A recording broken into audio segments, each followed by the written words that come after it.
Tertúlia. Então, boa tarde a todos.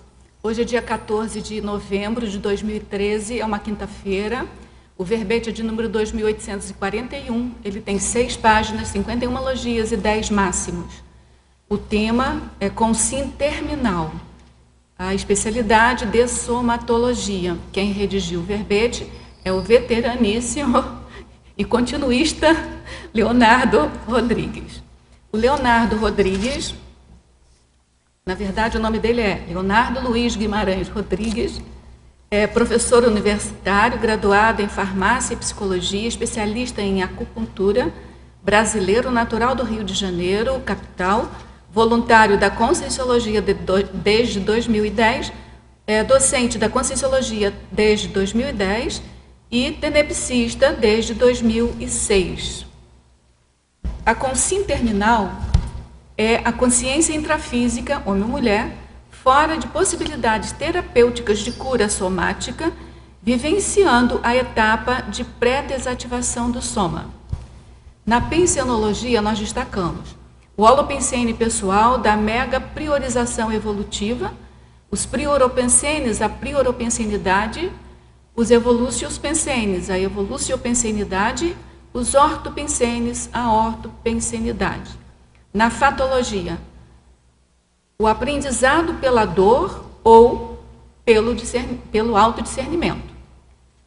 A otimização da autopesquisa, as aplicações consciencioterápicas, o megafoco das recins fundamentais, a antiprocrastinação das reconciliações grupo-kármicas, a dificuldade dos familiares em ajudar na dessoma do doente, o processo de terminalidade com dignidade, a antecipação das crises existenciais, a autoavaliação da recente vida intrafísica somada ao balanço das vidas em existências anteriores, a humanização diante do processo de morrer, a transitoriedade da vida intrafísica, a ausência de educação para a morte física, a preparação lúcida da dessoma pessoal, a autocura consciencial, a saúde consciencial, a linha de vida cosmoética e evolutiva. Na parafatologia, o descarte do energossoma, a meritocracia associada à projeção antifinal e à projeção do adeus, a autossustentabilidade energética, a influência da paragenética na constituição do novo corpo humano, o possível aumento das parapercepções devido à proximidade da dessoma. Na argumentologia, na divisão argumentologia, nós destacamos aí os parágrafos Melim, na qual o verbetógrafo cita 5 maiores arrependimentos relatados por pacientes terminais, de acordo com a enfermeira especializada em cuidar de pessoas fora de possibilidades terapêuticas. E essa especialista é a Brownie Ware. Aí ele cita também, que eu acho importante a gente dar uma olhada, num parágrafo logo a seguir, que é o evitaciologia. Depois eu destaco também a etiologia, na qual, segundo a autopesquisologia, ele também apresenta 13 categorias etiológicas não excludentes, indicadoras da existência de doença consciencial passíveis de levar a consim precocemente à condição terminal, direta ou indiretamente, servindo de estímulo para a autorreflexão de pesquisadoras e pesquisadores interessados na profilaxia e nas auto- e heterocuras. Também eu destaco aqui o parágrafo terapeuticologia. Na remissiologia, nós então destacamos o comitê de pararecepção, a completude consciencial, cultura da dessomatologia, mega perigo dos efeitos imediatos e saúde física. Frase enfática. A consim terminal resta investir o máximo para otimizar a própria dessoma. Às demais consciências, resta investir o máximo na lei do maior esforço, convergente a proexis e ao complexis. Questionologia. Você pretende dessomar na condição de completista ou incompletista nesta vida humana? O quanto está realmente investindo na autoproexis? Na referência bibliográfica, na bibliografia específica, o autor coloca 5 fontes de referência. A mega-análise elaborada pelo João Paulo. Saúde, doença, cuidado, autoproexis, reciclagem. Completismo, humanização, pré-desativação, paraprocedência, terminalidade, transitoriedade, tanatofobia, autobiografia, seriexologia, paracronologia, intermissiologia, dessomatologia, autopriorologia, terapeuticologia e autodiscernimentologia. A gente quer convidar todos vocês para virem hoje à noite no discernimento a partir das, deixa eu ver que eu vi a hora aqui, a partir das 19 horas, né? Para o lançamento do Diário de Autocura da Doença Saúde Consciencial, e onde vai também ser apresentado uma entrevista com a autora, que é a Bárbara Ceotto. Ela foi portadora, né, de um câncer terminal, e então esse livro está sendo lançado pós-mortem dela, e a gente convida a todos, e também destaca aqui a sincronicidade, né, do verbete de hoje com o lançamento do livro. A sincronicidade, como vou dizer, estrita, e um pouco também da sincronicidade cavada, que não é menos importante do que a espontânea, né, a estrita, tá certo? Então, gente, todos estão convidados, tá certo? Bom, antes de passarmos aqui para as perguntas dos teletertulianos, a pergunta clássica, né? A gente queria que você contextualizasse a elaboração desse verbete, a sua experiência. A gente viu na sua mini bio que você é acupunturista também, então não sei se isso tem também relação com esse título, mas enfim, a gente queria que você contextualizasse para a gente. A ideia de escrever o verbete, a primeira ideia foi da Adriana Lopes. Só como é que você não vai falar para a gente como é que foi esse processo e tudo mais? Eu fiquei com isso na cabeça e uns meses depois eu decidi escrever, e aí veio a ideia de escrever o Consciência Terminal. Ele está baseado, eu procurei basear bem ele no livro, né, da Bárbara. A Bárbara era minha dupla, ela dessomou aos 37 anos, em 2011, devido a esse câncer. Então ela escreveu o livro, e aí eu escrevi o verbete. A ideia não era, por acaso, né, um acaso, assim, entre aspas, calhou do lançamento ser nesse período. E aí eu propus ver se era possível apresentar no mesmo dia, para ficar uma sincronicidade, por isso que ela foi cavada realmente.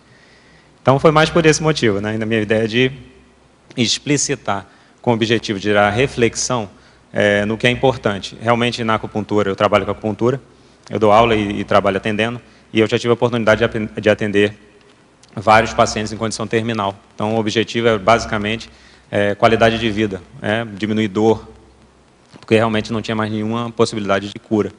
Então, você tenta dar o mínimo de qualidade para a pessoa ver bem esse processo da desativação do soma. Claro que a maioria das pessoas que eu estava atendendo não tinha noção dessa questão de outras vidas e tudo mais.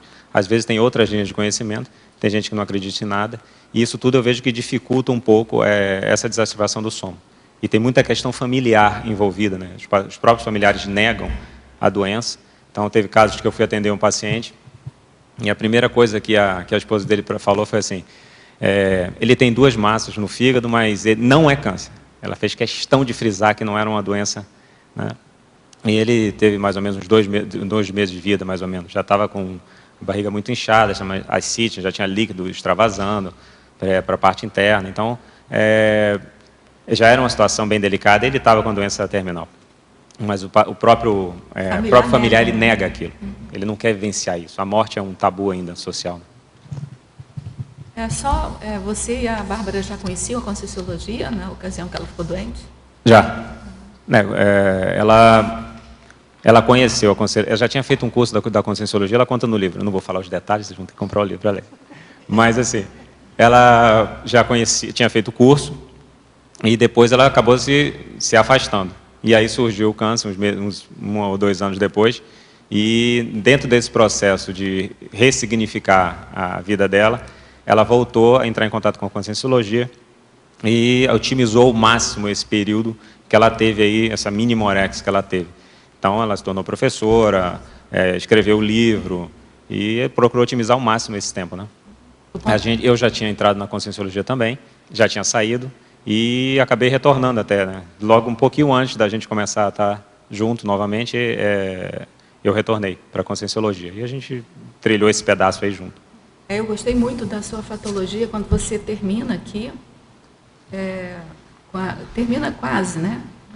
2 itens antes de terminar no terceiro, no antepenúltimo item, a autocura consciencial, que é diferente da autocura somática, né? Exatamente. Então, eu gostei muito assim da chamada para todos nós aqui dessa autocura consciencial, que é a mais importante. No caso, a Bárbara, ela conseguiu a autocura consciencial. Perfeito, ela conseguiu a autocura consciencial, o traço, ou os traços que geraram o câncer, ela conseguiu limpar isso. Na próxima vida, ela não vai dessomar por esses motivos. Então, isso era um ponto importante para ela, antes da dessoma. E ela botar no livro assim que a gente precisa de muitas autocuras para a gente chegar na saúde consciencial. Então, quanto mais a gente investe em reciclagem, cada reciclagem que a gente faz, por menor que ela seja, é uma autocura. A gente vai limpando esse processo que a gente tem de histórico, de ficha evolutiva, a holobiografia. E isso vai ajudando a gente a ficar mais lúcido e harmonicamente em relação ao holossoma. Isso vai diminuir a probabilidade de a gente ter doenças mais graves, sérias e tudo mais. Claro que cada caso, cada contexto envolvendo uma terminalidade tem N raízes aí, que a gente precisa considerar, né? Ao verbetógrafo, professor Leonardo. Na fatologia, página 1, linha 1. Por que na escolha do aprendizado pela dor ou pelo autodiscernimento, a maioria da humanidade ainda vai direto para os mata-burros e ciladas da vida? Dificilmente alguém faz boas escolhas coerentes e ponderadas. Eu acho que isso reflete a realidade que a gente vive nesse planeta. Ainda é um planeta bem atrasado, a gente predomina aqui a questão da emocionalidade e poucas pessoas estão interessadas realmente em investir nesse processo evolutivo. Por quê? Porque isso demanda esforço, né? A gente viver no lazer, no turismo, curtindo o que é bom na vida, que tem um monte de coisa boa, é o máximo, mas só isso a gente não ganha, não agrega automelhorias ou autocuras. Então o que acontece? A vida naturalmente ela vai trazer experiências, contextos para a gente vivenciar, não necessariamente uma doença, né? A gente pensa só na doença, mas não é só a doença, pode ser qualquer contexto que gere algum nível de crise na pessoa, que ela tenha que parar para refletir sobre aquela dificuldade que ela está enfrentando.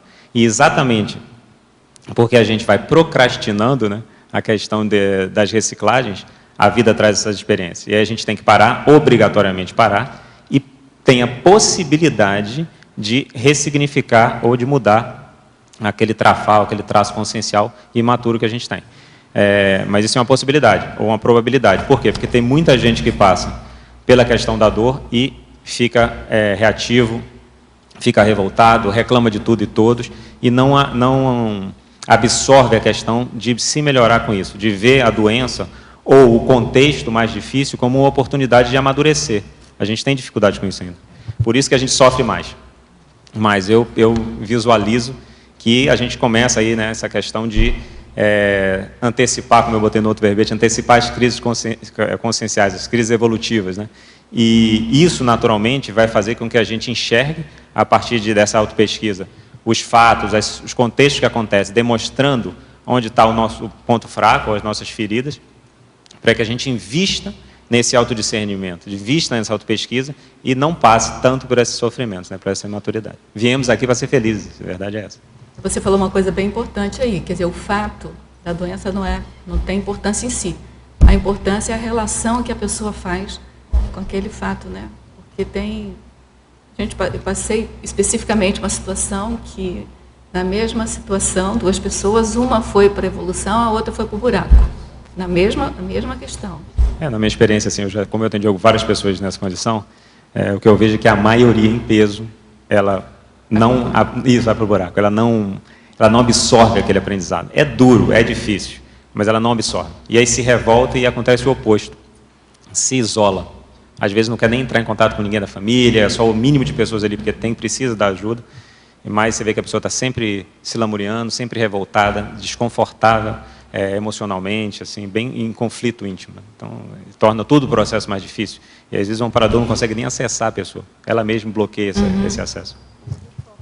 Na linha 4 da fatologia, mesma página, sentindo-se a necessidade da atualização da fotografia multiexistencial, como realizá-la em alto nível? Quais ferramentas temos? A gente tem a ferramenta da Conscienciologia aí, que eu vejo que é o mais otimizado hoje em dia. E quando eu falo a ferramenta da Conscienciologia, eu estou falando a quantidade de técnicas disponíveis para a gente escolher e adequar dentro da nossa realidade. Então, como é que a gente atualiza essa fotografia? Estamos aqui exatamente para isso, né? Então, a gente veio aqui evoluir, se melhorar. E para atualizar essa fotografia, a gente precisa fazer reciclagem. Então, quanto mais rápido, quanto mais a gente otimizar isso, maior bem-estar a gente vai ter íntimo, mais harmonia íntima a gente vai ter.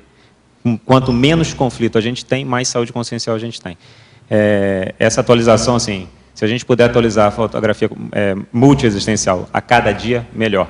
Vamos pensar que essa fotografia multidimensional, sempre que você faz uma reciclagem, você ressignifica algum traço imaturo, você vai repercutir, vai reverberar essa modificação íntima em todas as consciências extrafísicas e intrafísicas que você conhece. Então, aqueles vínculos energéticos ali, eles vão naturalmente sendo desfeitos. Mas desfeito como? A partir da assistência que você está fazendo quando você recicla algum traço. A gente não está, quando a gente recicla algum traço íntimo, algum trafar, a gente naturalmente impacta N consciências. E isso vai libertando a gente, isso vai dissolvendo as interprisões que a gente tem. Acho que esse processo todo da fotografia multiexistencial faz parte essa reciclagem. E na mitologia, página 3, poderia nos falar mais sobre o mito de ser injusta a dessoma da consciência antes da idade socialmente esperada? É porque eu já vi várias situações de pais, mães, cuidadores, pessoas da família, que ficam indignados e sofrem muito, realmente é muito sofrimento, e exige da pessoa, quando ela vê uma criança ou filho de 2 anos, de meses, de 10 anos, de 7 anos, que passa por uma situação e dessoma. Na volta e meia tem muita reportagem mostrando as crianças com câncer em hospitais, e às vezes a criança tem uma maturidade maior do que quem está cuidando dela. Isso chama a atenção ali. Então, a gente acha sempre que é injusto uma criança, aquele bebezinho lindo, com 1 ano, com 9 meses, né, doente, mas ele tem um histórico. Qual será a ficha evolutiva para ele moldar um corpo novo, já defeituoso? Qual será a paragenética por trás disso? Que ele nasce e, em seguida, já vem com comprometimento físico. Então, tem um histórico ali, tem um holossoma atrás daquilo. E aí a gente tem que entender que nada é por acaso. Tudo tem uma razão lógica, plausível, coerente, justa, que a gente só entende quando a gente vai aumentando o parapsiquismo, vai tendo mais maturidade para entrar, aprofundar esse olhar, né? Aí entra a questão da autoconscientização multidimensional em cada contexto que a gente vivencia, principalmente nesses das crianças, para a gente entender melhor isso. Jovens e tudo. E tem ainda o raciocínio ainda, que é o quanto aquela doença naquela criança vai melhorar ou vai interferir positivamente na ficha evolutiva dela. Perfeito, perfeito. No grupo, a gente não sabe. Na ficha evolutiva e no grupo. Por quê? Porque obrigatoriamente, é aquela história que a gente estava falando antes, né? Aprendizado pela dor, pelo autodiscernimento. Aquela família atraiu aquela experiência, o grupo atraiu aquela experiência. E obrigatoriamente as pessoas vão ser forçadas a parar para refletir. Algumas vão aprender mais e agregar mais com aquela experiência, algumas vão fugir da experiência. Posso dar o exemplo da Bárbara. Dentro da família dela, tem gente que reflete mais sobre a situação que aconteceu, tem gente que reflete menos. Claro que, querendo ou não, todos foram impactados pela situação que ela passou, e isso impacta o grupo. O grupo é convidado a amadurecer, podendo dizer não. É um direito do grupo dizer não. É o livre-arbítrio, né? Ainda em fatologia, na 8ª... Não, a primeira pergunta é outra pessoa, mas a primeira pergunta é sobre a fotografia multiexistencial, eu não vou ler de novo. Ainda na enfatologia, na 8ª linha, poderia explicar seu posicionamento quanto à distanásia, à eutanásia e à ortotanásia? Ok. Primeiro eu vou explicar o que é, não sei se a maioria das pessoas sabe. Então, a distanásia é quando a pessoa está numa condição terminal e tanto a equipe médica quanto os familiares, eles fazem de tudo para a pessoa ficar aqui no intrafísico, para evitar que ela morra. Só que às vezes a pessoa está 90%, só tem o dedinho do pé midinho no intrafísico, o resto já está no extrafísico, e a pessoa está brigando para que ela continue ali. Então, fazem todos os recursos médicos possíveis, vendo que a pessoa não vai aguentar muito mais. Não é para adiar a dessoma em um dia, em 3 dias, em uma semana, para o bem-estar da equipe médica, às vezes, né, de uma forma geral, os profissionais de saúde de uma forma geral, que têm dificuldade de encarar a questão da morte ou a questão do fracasso que tem nesse contexto, e os familiares, pela questão do apego, a questão de estar perdendo alguém. A gente precisa entender que, claro que isso é uma experiência pessoal, né, a gente precisa aprender a entender que ninguém perde ninguém. Né, a gente está aqui, o extrafísico é aqui do lado. O extrafísico está aqui agora. Aqui agora. Exatamente. Onde tem esse dedo, tem 1 milhão de dedos. Tem milhões de dedos juntos, exatamente. Então, se a gente começa a entender isso, a gente sofre menos. Porque eu vejo que as pessoas sofrem muito por causa dessa questão da perda, por falta de lucidez evolutiva, vamos dizer assim. Né? Então, a distanásia é isso, é a questão da obstinação terapêutica. A pessoa quer salvar o outro, já sabendo que não vai adiantar, mas algumas horas de vida a mais, e isso gera sofrimento para quem está passando. A eutanásia é a questão de antecipar a morte. A pessoa está num sofrimento, e aí, normalmente, ela pede para alguém para dessomar ela. E isso seria a eutanásia. Até há pouco tempo surgiu o Dr. Morte fora. Teve a enfermeira também, que acho que era a diretora de uma ala lá, e ela matava as pessoas, vamos dizer assim, né? Fazia a eutanásia. Em Curitiba? Em Curitiba, exatamente. E a ortotanásia é aquela morte natural, sem você estar prolongando ela. Você sabe que a pessoa vai morrer, você deixa naturalmente que aquilo aconteça. Sem você estar apegado energeticamente, vou dizer assim, emocionalmente, o mínimo possível, e sem você sobrecarregar a pessoa de cuidados intrafísicos, de tecnologia para mantê-la viva. Então, você deixa que aquilo aconteça naturalmente. Eu sou favorável, predominantemente, à questão da ortotanásia. A gente tem que entender que, às vezes, chega um momento que a pessoa precisa dessomar. E é um sofrimento muito grande ela estar aqui.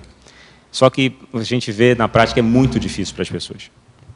Vou dar 2 exemplos. Um exemplo, uma vez eu atendi uma paciente, e já tinha atendido até o marido dela, e ele estava internado já há uns 6 meses na UTI. E aí ela me lembrou de mim e pediu para eu fazer acupuntura. Conversei com o pessoal, com a equipe médica, com os médicos, e comecei a atender ele. E ele foi melhorando, mas assim, a sensação que eu tinha é que ele ia morrer. E o médico também chegou, acho que não dura mais 2, 3 dias, falou para ela, claramente assim.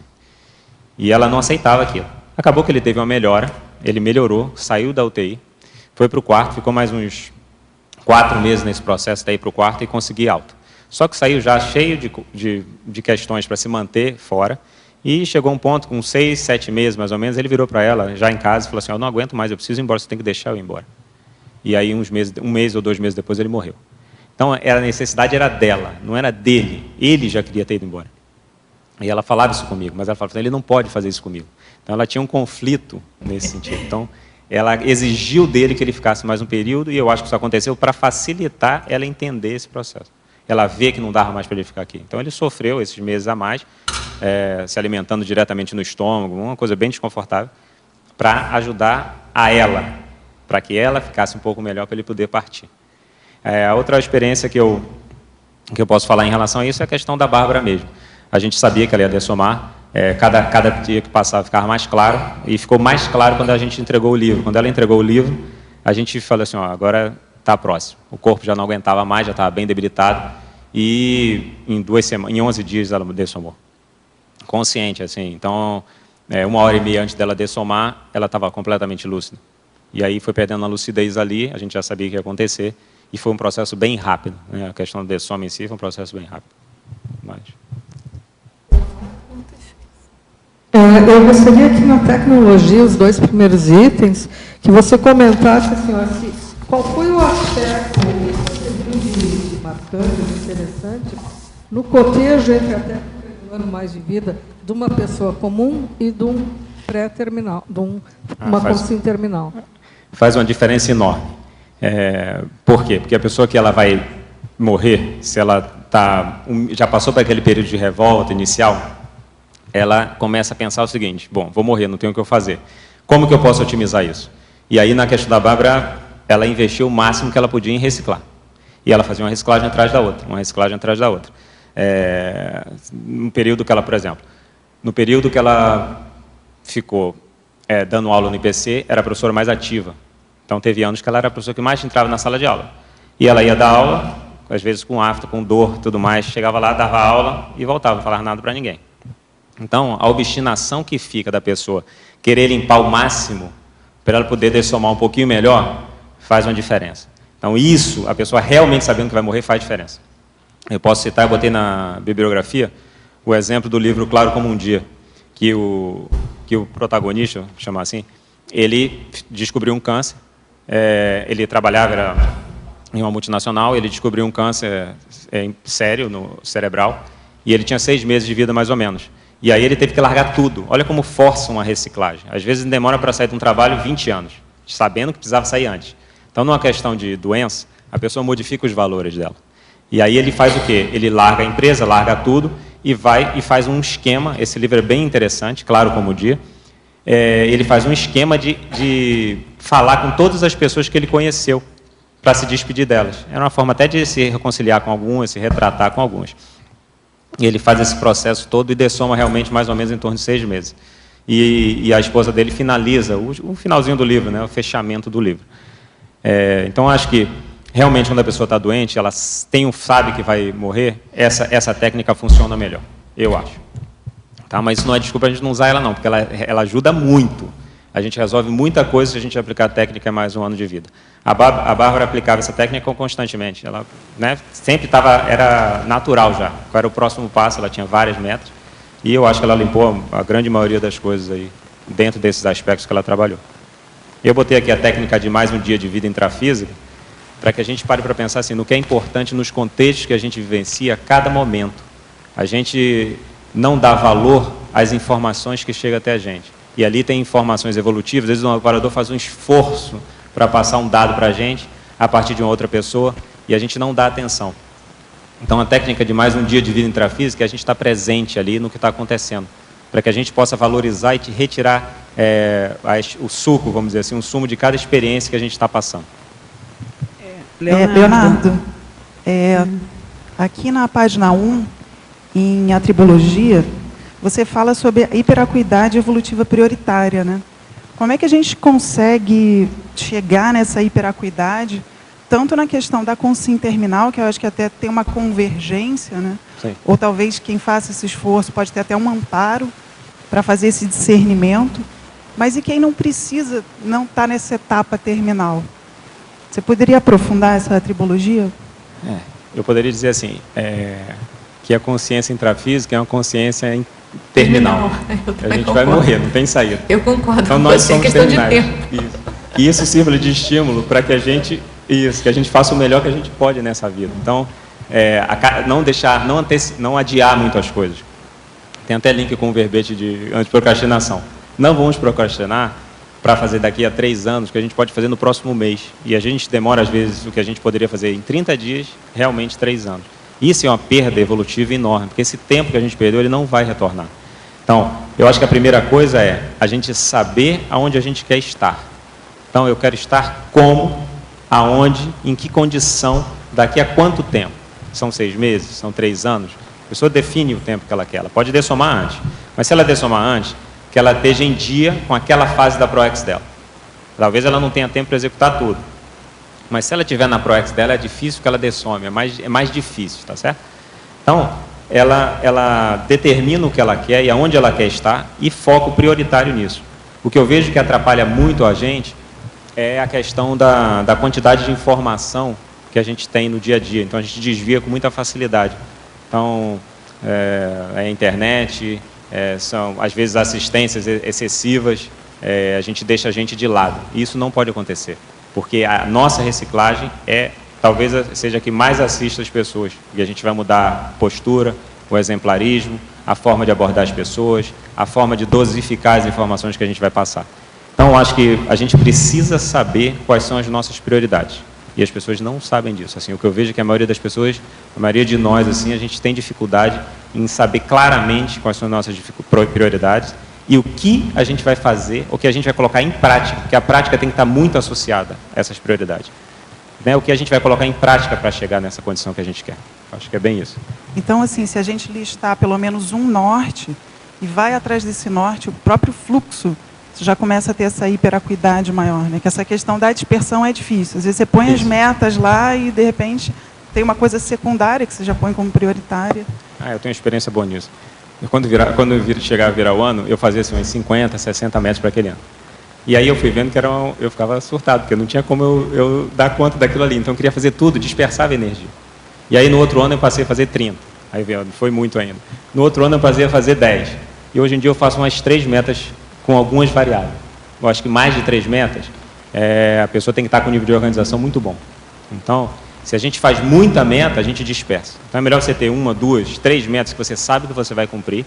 E depois que você cumprir aquela, você lista mais 3 logo, ou mais 2. Então isso realmente ajuda a gente a botar foco e energia no que a gente quer. Para que as coisas fluam mais rápido. Isso é bem legal. Leonardo, aqui na fatologia, na 7ª linha, você coloca que deixa eu ver aqui, a dificuldade dos familiares em ajudar na dessoma do doente.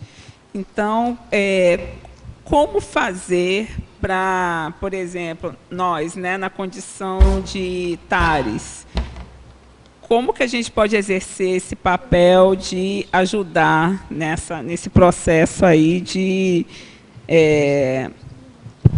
atuar junto com o Grupo Karma para não dificultar o processo de dessoma? Eu acho que primeiro a gente tem que ver qual é o nosso olhar para isso. Porque esse olhar vai interferir nessa assistência. Se a gente está sofrendo com aquilo, às vezes é melhor a gente se gabaritar primeiro para que a gente possa atuar de forma mais isenta. Senão você vai afetar aquela pessoa com a emocionalidade.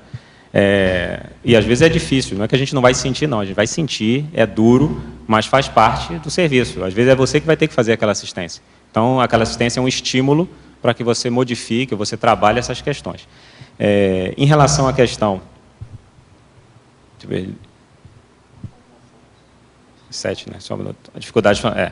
em relação a essa questão de dificuldade, aí entram várias coisas. Hoje de manhã eu estava tomando café e chegou uma pessoa e me perguntou assim, eu estou com... a mulher do meu irmão, ela está em fase terminal. Eles viveram juntos 50 anos. E agora ela está próximo de dessomar. O que eu falo para ele? Que é exatamente a pergunta. E aí eu virei para ela e falei o seguinte, o que é possível falar para ele? E aí ela falou assim, ele não acredita em nada, ele não tem... Eu falei assim, então fala para ele assim, faça o melhor que você pode para ajudar ela. Se ele investir o máximo nela, ele vai estar fazendo o melhor que ele pode. Então é o que é possível pelo grau de compreensão daquela pessoa que está cuidando ali. Em relação a ela falou que ela tinha mexido com um monte de coisa de energia, de várias situações, de várias linhas de conhecimento. Falou, menos mal, pelo menos ela entende que ela não vai morrer. E isso já vai ajudar ela nesse processo. Mas é provável, pelo link, ela falou que eles sempre ficavam de mão dada, juntos, até hoje e tudo mais. Por esse link aí, às vezes, essa dessoma dela terminal vai ajudar ele aqui. E ela estava começando a perder a lucidez. Ela tinha momentos que ela tinha lucidez, tinha momentos que ela nem tinha lucidez. Isso também vai ajudar ela. Então, esse apego exagerado que existia nesse contexto atrapalha a questão da dessoma. Então, ela começa a perder lucidez para favorecer, é até um benefício no caso, né, para ela poder ser ajudada na dessoma, e ele gradativamente vai vendo o sofrimento dela, para ele chegar num ponto que ele precisa abrir mão daquilo. Abrir mão da pessoa, não que ele não vai encontrar, mas daquele momento aqui no intrafísico. Então é difícil. Eu acho que a informação tem que ser adequada ou personalizada a determinada situação que está acontecendo. Tem a ver com o conhecimento realmente da pessoa que está passando pelaquela experiência. Leonardo, eu não sei se você concorda comigo, mas muitas vezes, se a gente tem a informação, não cabe mudar a pessoa que está acompanhando. O nosso papel, muitas vezes, é de estabilizar energeticamente os familiares. Eu passei por essa situação, eu tive a sorte, a ajuda do Mário ter feito isso para mim, para a minha família toda. Então, ele ia lá, ele estabilizava aquilo tudo, não só o doente, como a família, como o ambiente da família. Então, com isso, toda a família pôde aproveitar mais, porque ficou um ambiente muito homeostático. E cada um, dentro do seu nível, da sua capacidade, pôde aproveitar. Porque não adianta você dizer para o acompanhante, olha, você tem que agir assim, Não sabe? Isso adianta. é totalmente tiro contra. Não tem como fazer isso. Não tem como. A pessoa já está aguentando no que pode, né? Então, agora, se você der um banho de loja energético, fizer umas escadas, fica muita consciex em volta. Provavelmente não foi no caso da Bárbara, mas eu vi isso no caso do meu filho, era muita consciex que era trazida por amparador, exatamente porque sabia que havia um suporte assistencial presente ali, semanal. O Mário fazia essa visita semanal. Então, muita consciex foi trazida, muito acerto foi feito. Então, no caso, se a gente tem essa capacidade, fazer isso, que eu recebi essa ajuda e foi essencial. Excelente, né? Então, é exatamente isso. A pessoa que está ali como assistente, como ela vai ajudar, ela vai fazer o melhor que ela pode. Ela vai, se ela entende da questão de energia, ela vai usar todos os recursos correlacionados ao nível de cognição evolutiva, de autopensanidade dela. Que isso é que vai fazer a diferença. Ah, mas se eu tivesse na condição X, eu poderia ajudar mais. E não é o ideal. O ideal é faça o que você pode, dentro do seu grau de lucidez. Não, se nesse caminho você consegue ampliar mais um pouquinho ela, faça mais coisas. Às vezes só a intenção, às vezes você nem está percebendo o que está sendo feito, mas a sua intencionalidade, a sua energia positiva já faz a diferença. Leonardo. Só um minutinho. Leonardo. Só queria complementar nesse sentido. Eu tive a oportunidade de cuidar de alguns pacientes terminais no hospital e tinha alguns pacientes que tinham um vínculo religioso muito forte, né? Uma crença religiosa que naquele momento ali não lhe cabe desfazer aquilo ali de maneira nenhuma. Então, o que a gente procurava fazer era ampliar. Tudo bem, a sua versão é essa, mas o que mais pode ter? Né? Como é que pode ser essa vida após a morte? E a gente tentava abrir novas possibilidades. Mas você não vai desconstruir uma crença naquele momento crítico, né, daquela consciência.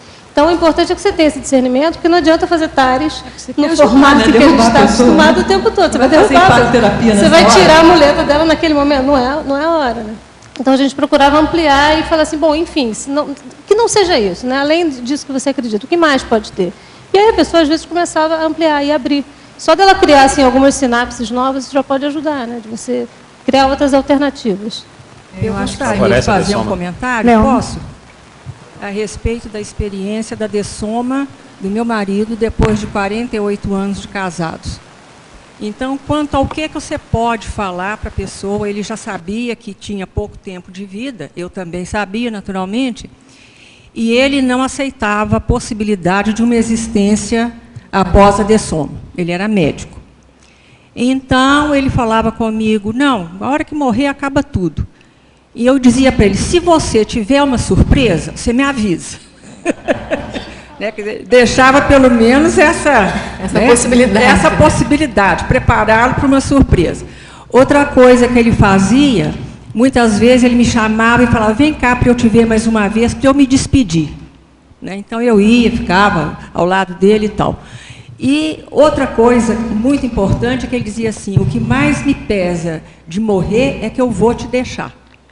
Então eu dizia a ele, tudo bem, eu entendo, você, para mim também, eu gostaria que você pudesse ficar mais e tal, mas vai tranquilo, porque eu vou dar conta. Você não precisa te preocupar que eu vou me desesperar, ou que não, eu te amo muito, continuarei te amando do mesmo jeito, mas eu vou dar conta. Se é por mim, não se preocupe, pode ir tranquilo.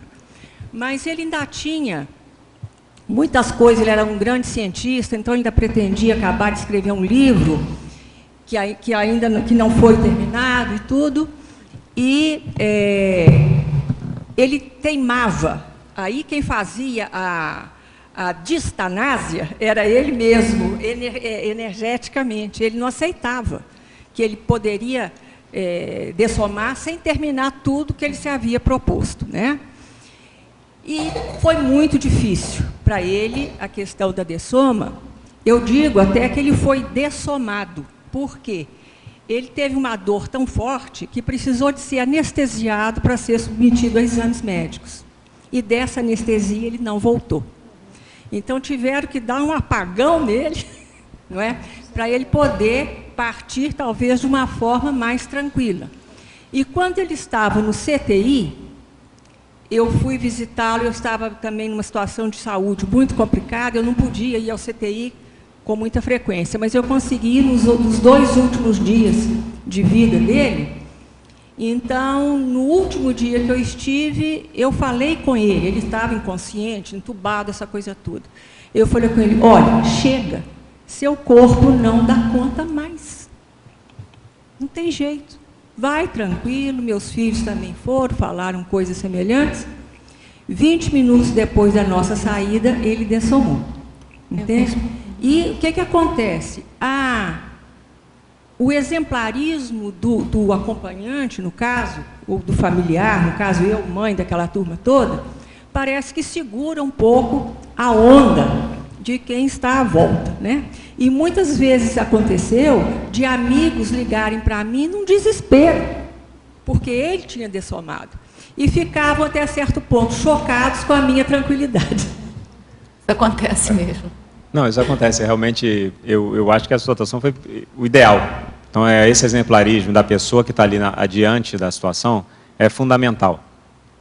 O que eu posso falar da experiência pessoal em relação à Bárbara, ela mesma assistiu o grupo, pela postura dela. Então, ela não reclamava um minuto.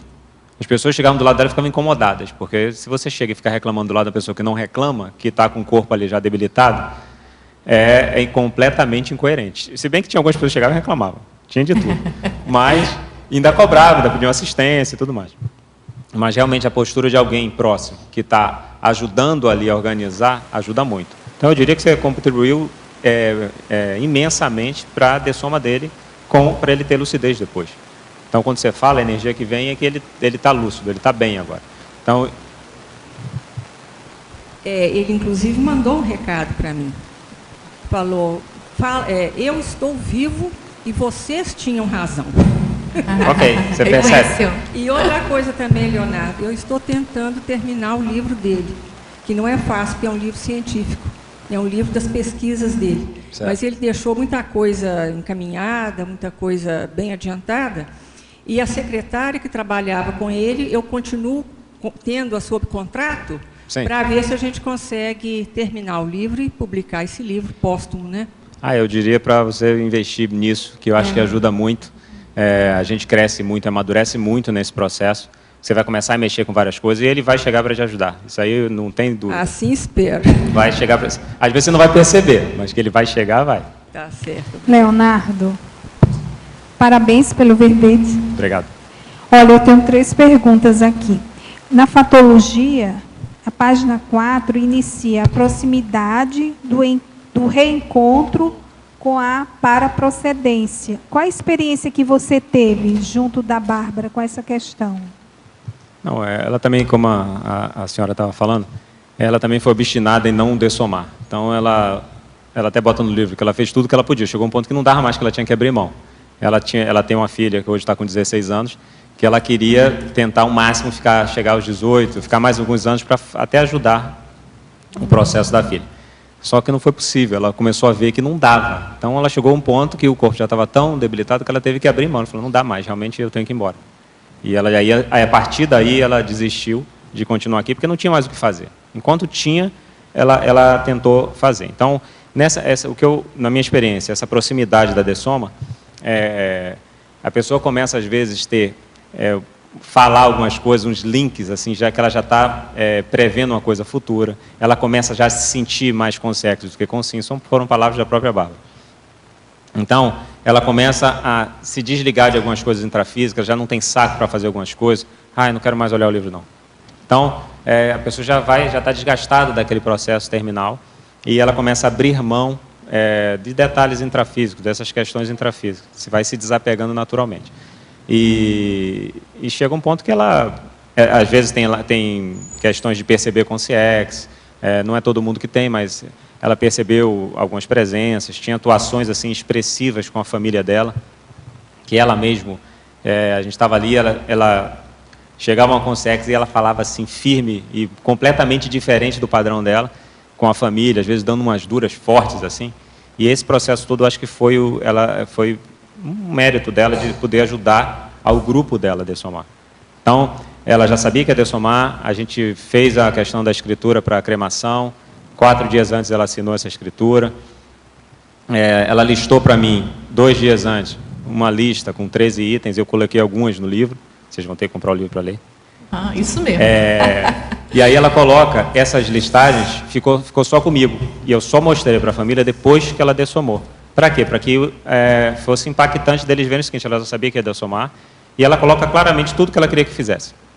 Com a roupa, com sei lá o quê, com isso, né, para resolver tudo, para não ficar aquele coisa mal parada na família. Então, ela ajudou esse processo. E quando as pessoas liam aquilo, as pessoas ficavam impactadas, porque não esperava aquela tranquilidade ou aquela postura de ter escrito, de ter já previsto que estava dessomando.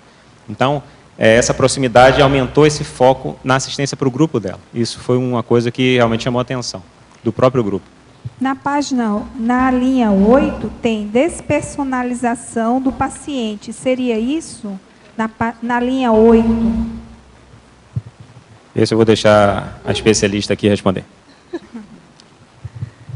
No processo do hospital, o que acontece quando o paciente ele é internado, ele acaba perdendo a personalidade, a identidade dele. Então, o paciente ele recebe uma pulseirinha e ele perde aquele nome e passa a ser um número. Às vezes, ele passa a ser o paciente do leito tal, do leito 8 da enfermaria X. Ou então, às vezes, ele é tratado até pela patologia. Olha, a família do politraumatizado está pedindo alguma coisa. Então, aquele sujeito, aquele indivíduo, ele perde a personalidade dele, ele já está perdendo a saúde, né? E ele começa a ser tratado como um objeto. Então, isso vai diminuindo muito a autoestima, isso prejudica, né? A psicologia tem dificuldade de lidar com aquele paciente. O trabalho da gente, do psicólogo, é resgatar exatamente esse indivíduo. Mesmo que ele reclame, que ele demande, né? A equipe não quer que ele demande muita coisa, né? Quer que ele fique quietinho. Mas, enfim, esse resgatar essa personalidade do paciente é muito importante, porque ele precisa vivenciar a dessoma dele, ele precisa se apropriar desse processo e tentar buscar essa riqueza toda que o Leonardo está falando, que é essa possibilidade de reciclagens, né, dele rever, dele se reconciliar com muitas pessoas. Então, muitas vezes, ele é alijado do processo da própria morte dele. Então, é exatamente essa despersonalização que é muito séria. Outra coisa, na linha 9, a dessoma em casa. Qual seria melhor, a dessoma em casa ou no hospital? Em casa, em casa, em casa. Essa é a minha experiência, tá certo? Qual seria a diferença? Em alguns casos, talvez seja no hospital, mas assim, uma das preocupações da Bárbara sentindo, ela não queria dessomar no hospital. Ela teve muitas internações no hospital ao longo dos anos, nesse período. Eu acompanhei ela em praticamente todas que a gente estava junto, eu estava com ela. E, assim, é uma situação difícil no hospital. Pelo descaso, pelo despreparo dos profissionais de uma forma geral, em lidar com um paciente que está numa condição ali, que ele chega porque ele está numa crise específica, ou em outra crise qualquer, mas o tempo que demora para atender, não existe um preparo adequado dos profissionais de saúde, não são de todos, logicamente, tem muitas pessoas boas ali que estão atuando, mas o que, na minha experiência, a maioria das pessoas, elas têm dificuldade nesse processo em lidar com a morte. Então, a dessoma em casa, se o familiar tem condições, está maduro para isso, vai conseguir lidar com a experiência, eu acho melhor. Se ele não vai conseguir lidar, porque ele não consegue lidar com aquela situação, porque realmente exige da pessoa, e vai exigir bastante da pessoa, de você estar ali do lado, vendo a pessoa dessomar. No caso da Bárbara, todo mundo saiu do quarto, ninguém conseguia ficar ali, então ficou só eu e o pai dela. Porque as pessoas não conseguiam, as pessoas tinham que sair do ambiente, elas não conseguiam ver aquele processo acontecer. Se a pessoa consegue lidar com isso, é melhor que fique em casa. Se a pessoa não consegue, o que é possível, leva para o hospital. A diferença do hospital é que não tem um vínculo emocional, o vínculo ali mais intenso com aquela pessoa que está na cama, e aí você é tratado pelo nome da doença. O paciente do câncer, o paciente do leito X. Então, é uma defesa do profissional de saúde que tem dificuldade de lidar com a morte. Tá? Então, se puder ser em casa, é muito melhor para quem está dessomando. Okay? A não ser que o paciente não queira. E aí é necessário levar para o hospital. Ou cria-se todo um aparato para que ele fique em casa, contrata um enfermeiro, cria uma situação que vai ser mais confortável para aquela pessoa ali dessomar. O que interessa é qual é a melhor condição para aquela pessoa dessomar com tranquilidade. E a pessoa que está como cuidador, ela tem que se adequar a isso. Ela é exigida a essa situação, e eu acho, na minha forma de ver, ela deveria se adequar a essa situação. Leonardo, eu acho que justamente a dificuldade é isso, né? A família tem dificuldade de retirar o paciente do hospital por receio que ela dessome mesmo, né? Então tem esse aspecto também. Não, porque exatamente deixa no hospital, porque está próximo de dessomar, é melhor não lidar com isso. Então, a dificuldade exige da pessoa, realmente exige. Eu acho que falta informação, falta esclarecimento, né? Que é uma dificuldade, por isso que eu botei aqui na fatologia, a morte como na condição, na linha 13. Desculpa, na linha 13 ou na linha 4 de baixo para cima, a morte na condição de tabu social, sendo temida, negada e desnaturalizada. Por quê? Porque as pessoas têm dificuldade de lidar com isso. Socialmente, a gente fala pouco. Quando você vai abordar isso com uma pessoa, normalmente ela foge pela esquerda, ela sai e vai embora. Ela não quer falar sobre aquilo. Então, ela muda o assunto. Às vezes, ela claramente fala, não quero falar sobre isso. Esse assunto não me interessa. E a pessoa, se ela não sabe sobre aquilo, se ela não investe em entender aquilo, fica realmente mais difícil ela passar pela situação e ela ajudar as pessoas que estão em volta. Por causa do medo do desconhecido, né? Acho que falta sair mais do corpo, ter experiência fora do corpo mais lúcido, né? Posso só adicionar uma coisa? Eu tenho mais um ponto a favor da dessoma em casa, porque no hospital é muito difícil a ortotanásia. Depois que o paciente entra no CTI, eles vão fazer de tudo para manter o indivíduo vivo. Não tem mais ortotanásia possível ali, concorda? Não sei se o Ricardo gostaria de falar alguma coisa.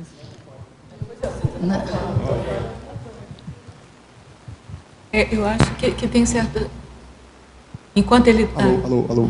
Eu acho que, por mais que haja assim, uma predominância, a princípio, né, de que não haja uma ortotanásia, tem crescido cada vez mais, especialmente os serviços de unidade de cuidados intensivos que estão primando pela ortotanásia.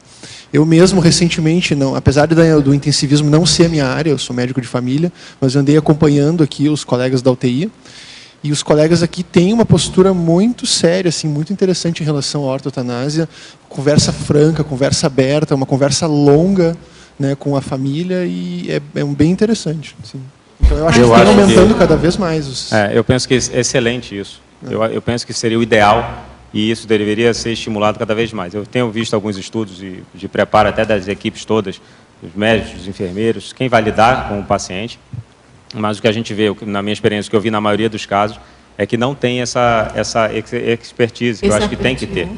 Então, essa falta de preparo, eu acho que ainda é a maioria dos profissionais de saúde, de uma forma geral.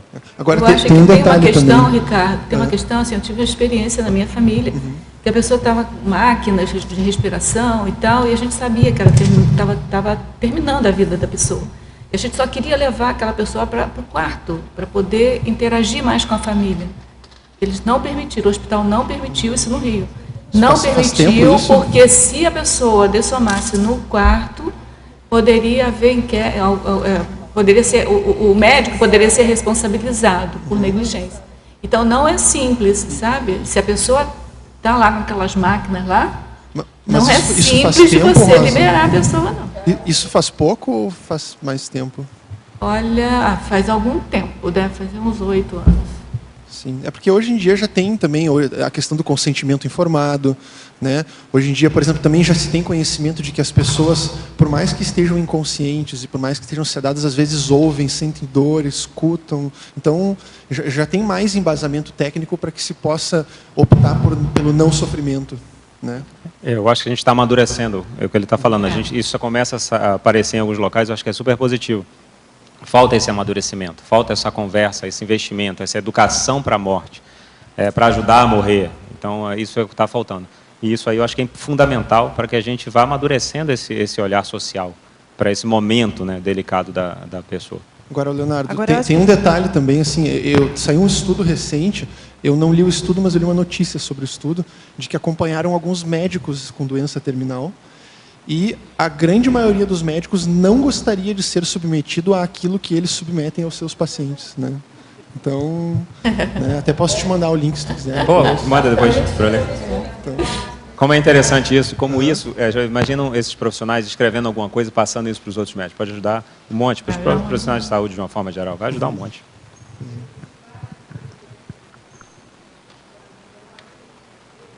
Tá ligado? Olha para cima. Eu tive experiência da minha mãe no CTI 2 ou 3 vezes, e do meu marido umas 3 vezes, anteriormente a essa última que ele dessomou. Me parece que a atitude dos familiares, quando levam o seu paciente ao CTI, no caso da minha mãe, ela já estava com mais de 90 anos. Nós dissemos para os médicos, olha, o que a gente quer é que ela seja aliviada do mal-estar. Mas não pensem que nós estamos esperando algum procedimento invasivo, alguma coisa no sentido de prolongar a vida dela inutilmente. E no caso do meu marido também, foi a mesma coisa. Se puder ser feito alguma coisa, que seja. Mas também, se não for possível fazer, a gente está de acordo. Porque mesmo aquelas pessoas que muitas vezes assinam o termo de responsabilidade, na hora H, elas pulam fora. Isso acontece muito, eu já trabalhei em hospital, eu sei como é que é. Mesmo por uma cirurgia, a pessoa, não, eu sei que nessa cirurgia eu vou correr esse risco, não sei o quê, mas se acontece alguma coisa, ela entra em desespero e faz, né, às vezes, coisas muito indesejáveis, né? Tipo processar o médico, processar o hospital.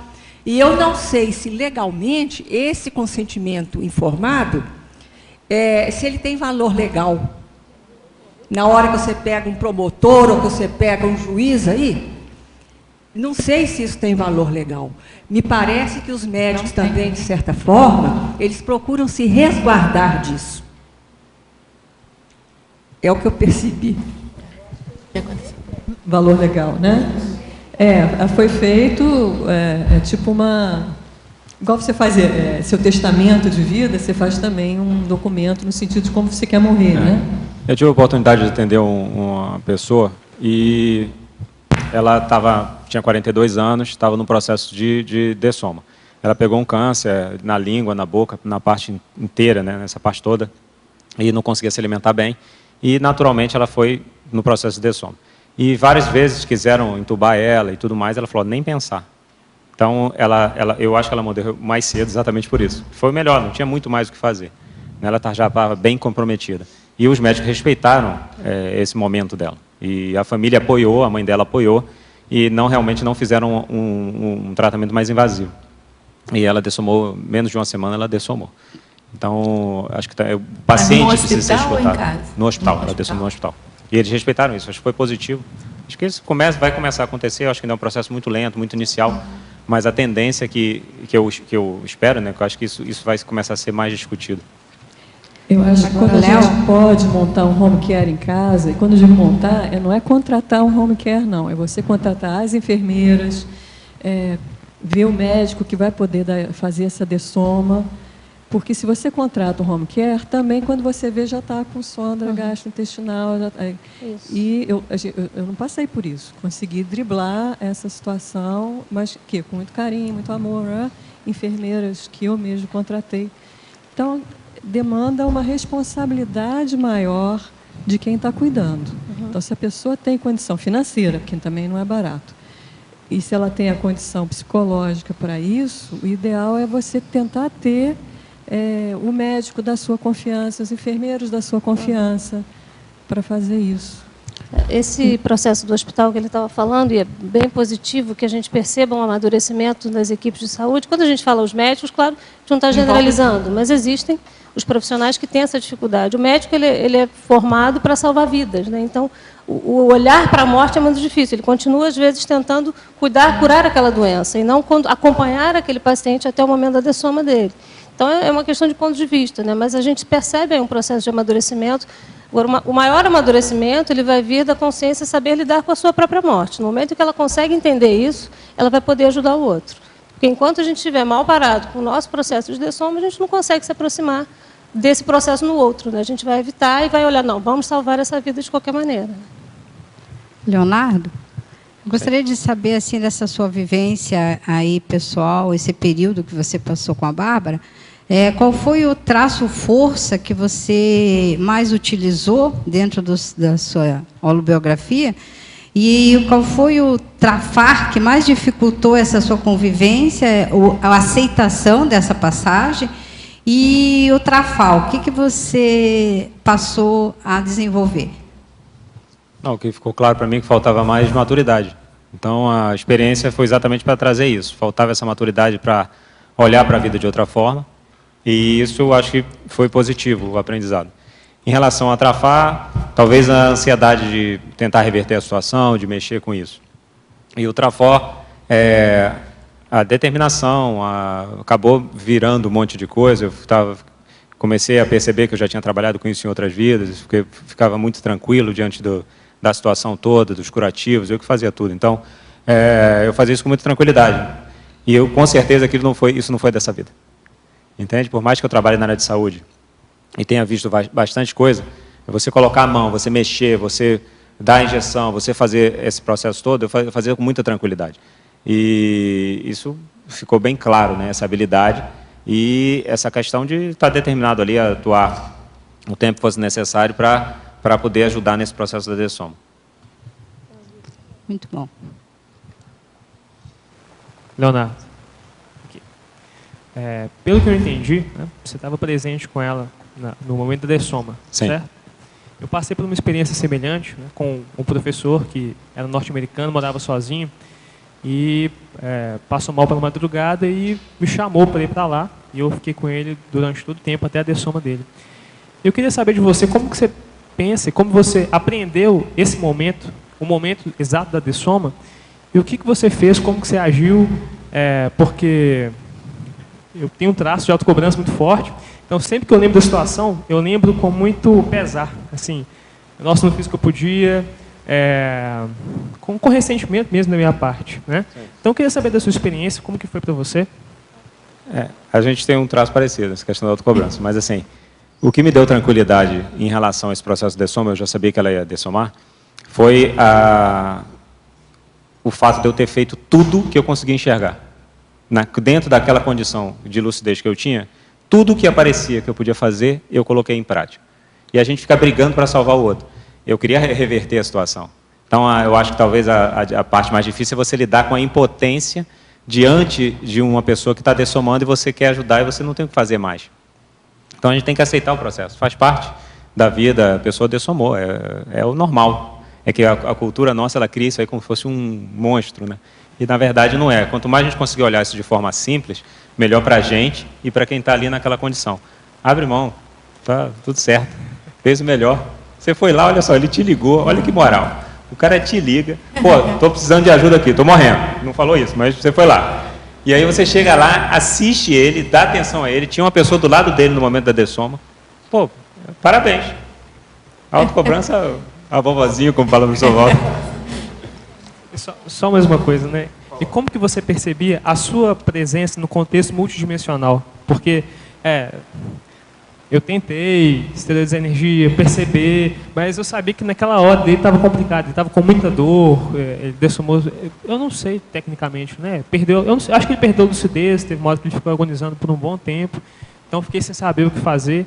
E fico pensando, como que a minha postura poderia ter ajudado mais, ou se a minha postura ajudou, multidimensionalmente falando. Não, eu pensei nisso também, bastante. O que eu vejo do multidimensional que ajudou mais foi antes, no meu caso. Não tive essa lucidez toda ali, eu percebia que tinha amparo na história, até pelo processo como foi rápido, ela perdeu a lucidez, ela dessomar, durou 1h30 mais ou menos, e ela estava lúcida, a gente estava conversando naturalmente, e de repente ela começou a sentir um pouco mais de dor, eu conversei com o médico, e ele foi me orientando, eu apliquei uma injeção para dor, e nesse processo ela foi perdendo a lucidez, e apagou em relação à consciência. E fica claro o momento da dessoma, né? Realmente o último laço que solta é a nível cerebral, pela repercussão física que você vê. E não tem muito o que você fazer. A esterilização aconteceu, mas assim, não foi proposital, foi provocada, entende? Tanto eu como o pai que estava ali, a gente no final estava encharcado. Eu não fiz nada, estava encharcado, entendeu? Então teve uma esterilização de energia ali, mas tinha muito amparo, né? Dava para perceber. Isso me deu uma tranquilidade. E talvez uma coisa que também me ajudou, acho que até pela situação toda que aconteceu, 11 dias depois que ela dessomou, ela apareceu na minha frente, ela estava super bem, entendeu? Isso foi mais ou menos, vamos dizer assim, para me ajudar, entende? E isso me dá uma tranquilidade para abordar o assunto, para falar e para mexer nesse processo todo. Acho também que esse processo do livro demorou, né, entre a dessoma dela e ele sair, demorou mais ou menos um pouco mais de 2 anos. Acho também que isso foi positivo, né? Eu, no início, falei, está demorando muito, queria que saísse logo. E eu acho que foi positivo para o contexto inteiro, do Grupo Karma todo. De ser mexido, ser trabalhado. Agora que está todo mundo acalmou o emocional, talvez eles consigam tirar mais do livro. Então, tudo tem uma situação aí que a gente acha que a gente está correndo atrás ali, mas que ajuda muito quando a gente entende o contexto que tem por trás, a multidimensionalidade. Então, foi o que eu percebi, entende? Mas, assim, uma coisa que me ajudou muito foi, se eu alterasse muito do lado dela, ela tinha repercussão física. Ela tinha dor, ela tinha incômodo. Então, eu era obrigado a não estar assediado do lado dela. Isso foi o máximo. Porque eu chegava às vezes do trabalho e falava assim, cara, hoje eu estou ensandecido. E aí, o que eu tinha que fazer? Eu tinha que parar, eu nem subia. Eu ficava no carro, trabalhava energia até ficar bem. Aí, quando eu estava bem, agora eu posso ir. Por quê? Porque eu chegava lá, tinha repercussão nela. Então, eu não podia, eu era obrigado a me desassediar para estar perto dela. Entende? Porque gerava repercussão, gerava sofrimento, gerava dor. Eu percebi isso muito também no meu caso, muito mesmo. Ele tinha um problema intestinal muito sério. Qualquer pessoa que chegasse desequilibrada, a coisa piorava muito, muito, muito. Tem mais uma coisa que eu aprendi muito com ele também. Ele foi uma das pessoas mais conscientes que eu já conheci até hoje, mais lúcidas. Uma coisa que ele me falava muito é a dificuldade que as pessoas têm de conversar sobre a morte. Né? Acho que não pode falar, como que vai ser quando morrer, o que quer que faz, ou como que a pessoa está passando pelo processo. Né? Queria que você falasse um pouco disso também. Na minha experiência assim, de paciente, todo mundo pula fora. Acho que eu vi, assim, a maioria dos familiares, dos profissionais de saúde, eles têm muita dificuldade. Então, tem psicólogos que estão fazendo psicologia hospitalar, que naturalmente deve ter um assunto sobre isso, e eles têm dificuldade. Eles, não, com paciente terminal eu não quero lidar. Entende? Então, ela me contou da experiência da professora dela, quando ela fez eu citei na bibliografia,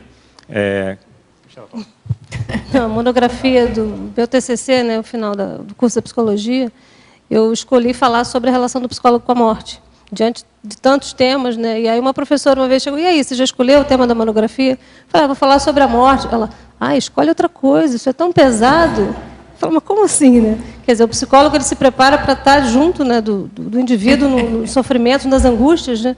E a morte é uma das maiores angústias, né, da humanidade. E aí a gente sente que tem evitação no próprio meio da psicologia. Então, eu só fui conseguir esse contato um pouco maior com a morte na pós-graduação em psicologia hospitalar. Mas também um pouquinho mais, porque também você pode olhar para várias doenças que, teoricamente, não levam à morte. Né? Existe esse mito. Né? A doença é a doença, a morte é outra coisa. Então, a gente sente essa evitação até no meio acadêmico e no meio médico mesmo. E aí, né, no meu caso, nessa questão de foi em relação a esse tabu, né, dificuldade de falar.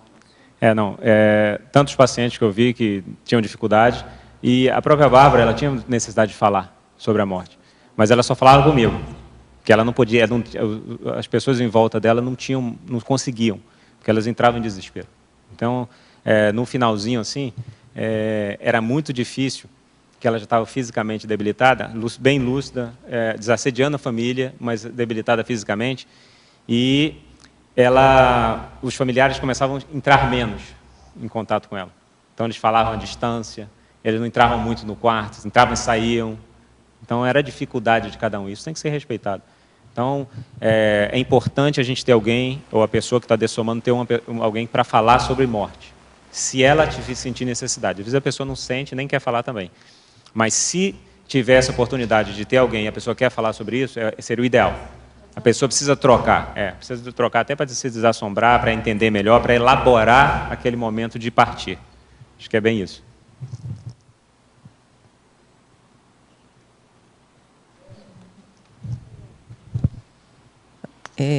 Tá ligado? Tá ligado. Ainda na primeira página, no primeiro item da fatologia, você relacionou o aprendizado pela dor ou pelo autodiscernimento como o aprendizado pela dor foi a falta da recim, ou das recins? Isso. E a dor é uma oportunidade de fazer essa recim que não foi planejada, e do autodiscernimento ser uma recém planejada, com lucidez. Você relacionou a isso? Isso, exatamente. É a gente poder antecipar as crises que a gente tem e fazer reciclagem, que isso vai evitar um monte de sofrimento. Entre aquela história, eu botei assim, o aprendizado pela dor, pelo autodiscernimento, mas socialmente, na sociedade, fala o aprendizado pela dor ou pelo amor, né?